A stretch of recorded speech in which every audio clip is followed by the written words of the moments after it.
What Once Was Mine, Chapter 50, Gina. Gina watched the tower and fretted. It had been several hours, and there was no sign of Flynn or Rapunzel. I should go in after them, she decided. And be killed just as certainly as Flynn? The captain demanded.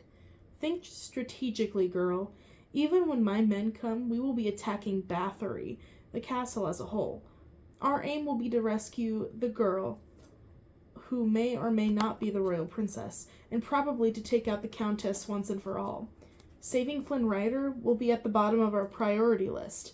That's where you come in. Gina narrowed her eyes at the captain. You sound like you actually care about him. Don't try to deconstruct my reasons, Tresberg snapped. It has nothing to do with the fact that Ryder seemed to have turned his life around, and I never had a son of my own. I wasn't... I'm just thinking logically, since no one else here seems to be doing it. You want to save your friend Flynn, you wait until the cavalry comes. Literally. Okay, Gina said, grinning. The captain suddenly found something to adjust in his greaves, and his graying eyebrows scrunched up in concentration. But all desire to tease the serious military man disappeared when she heard the sounds of hoofbeats. Wait, what's that? That can't be your men already, can it? In the distance, clouds of dust began to rise above the road.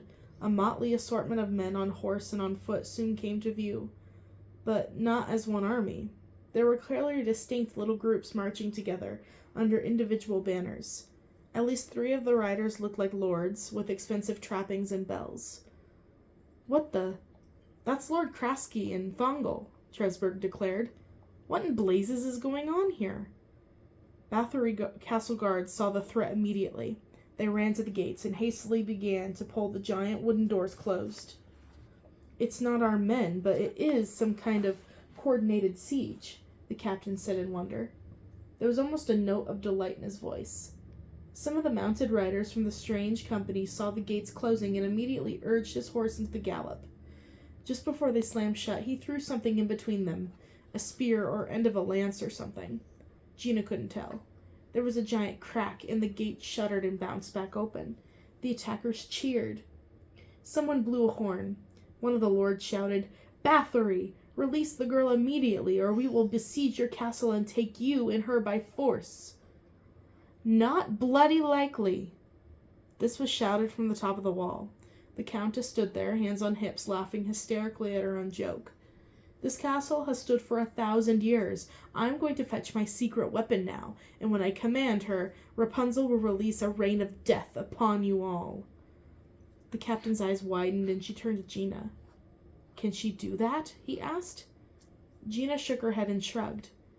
She turned a lizard into a, different lizard, and changes things different colors. That's all I saw her do.